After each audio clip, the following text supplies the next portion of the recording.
religion. Okay. It defined itself as a spiritual way of life. Although now critical thinkers and scholars and researchers and practitioners of Rastafari like ourselves, there, once you started to do those critical observation, like having studied theology, you start to pick up theological elements, religious practices. So uh, you are somehow pressed to say it's got a religious element, or the way some, the way some Rasta articulate Rastafari, they make it sound Christian and religious. There are actually some who will tell you that Rasta is a true Christian. Understand? You'll hear some Rastas who tell you that we are true Christian. My argument is that, okay, you are claiming that Christians are false Christians, but you're not only claiming that they are false Christians, you are claiming that they are false Rasta because you are a true Christian. Yeah. So if you are a true Christian, that means they are false Rasta. But how can they be false Rasta without themselves knowing whether they are Rasta or not? Before we talk about the false and the true of it. So it is double consciousness. You're trying to claim two things at once. You want to claim Christianity and Rastafari. You understand? It can't be. Nobody does that in the world. You don't hear somebody except the Hafizis know that they're Christian sangom. But you don't really hear that. It's not normal. It is what they call religious syncretism. It's schizophrenia. In psychological terms, schizophrenia. That's it. Glorified one. No, it's a very interesting. Yeah, I'm still hung on the thing of saying you guys are a religious movement. Yeah? I'm still hung on the thing of saying you are a religious movement. We are not a religious movement. No, but I'm just saying I'm hung on to it. But I'm gonna learn now to say it's a way of life. I told you, it's a lifestyle of some sort. There is its self-definition. Then there is the individual definition of the same thing, right? Its self-definition, it does not define itself as a religion.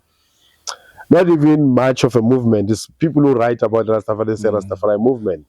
It defines itself as a livity. That is its self-definition. Remember, because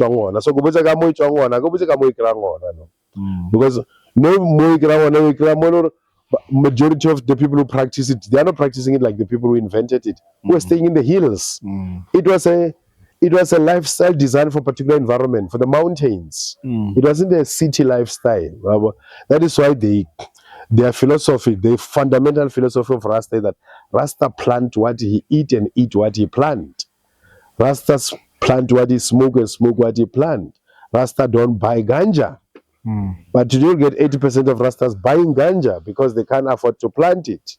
But then we talk about where it comes from people who stayed in the mountains, in the hills, where they plant their own food, they plant their own ganja, and then in an environment that had so much food, because Jamaica is a tropical island. You know, the elder was here, Jamaican elder. There were three of them actually, the Jamaican elders in this thing. One of them who was wearing a black thing, he hosted us when we visited Jamaica in 2016. And then the other time he asked, how many types of mango do you have in South Africa? I'm thinking probably I know 3 to 4, all around, all over fish and all of that, what it's and all of that. But here in Jamaica, we have 23 versions of mango. I'm like, what? 23? And you know them all are yes. And and then you have wild apple. So they have other fruits that we don't have. That in even South Africa. Yeah? We don't have in South Africa. In South Africa and in most part of Africa. Or in the world for that matter. Yeah. Or some you get in tropical areas, heavy tropical areas like Tanzania and Uganda. You get some of that. But Jamaica, it get worse because it's tropical and Caribbean, Like their roots drink. Only the roots drink it. They have the embassy. Yeah.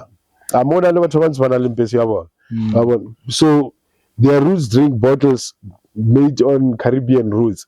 It's completely a different something. So the environment also influenced the food. And their food incorporated the part of their life because it was all about self-sustaining.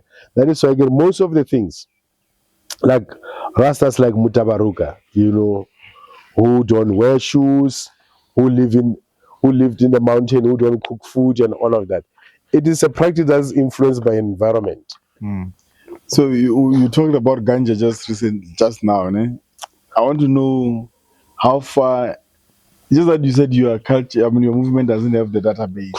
But I want to know, what is your movement doing currently to make sure that government, through parliament, decriminalizes ganja and also decriminalizes people from growing it? It was not even decriminalized, no, actually legalize it. It was through the effort of the movement. The ganja is decriminalized, but it's not legalized. Yeah, it's not legalized. It's decriminalized.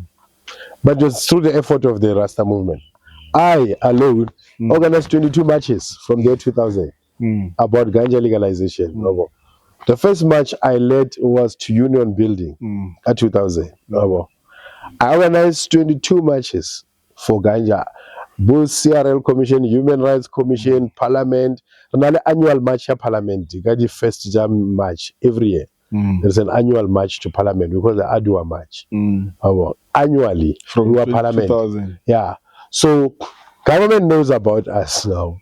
But how far are you guys with sort of legalizing it? Have you an act in the Parliament that controls the whole thing?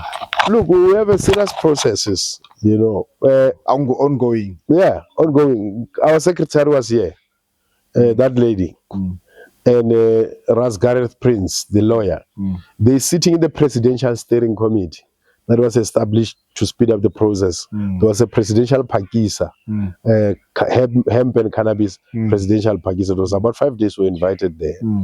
So they said sit in that steering committee with other cannabis communities, because now Arsali one. Ever since the decriminalizer, a whole bunch of people, there are shops now operating. There are shops, there are people. What is the process of opening a shop to sell ganja? It's money. Oh, it's money. That's the license is very expensive. Where do you go? About 26,000. Which department do you approach? Depending on what you want to sell. If you don't want to sell medical marijuana, you go to SAPRA, which is part of Department of Health, agency of Department of Health, and then for recreational use. I think it's at the trade and industry. Okay. Yeah. And for harvesting, you have to deal with agriculture. So there is an ongoing process, but now they are influenced by more forces than Rasta, who used to be identified with it, because now they're talking in terms of money.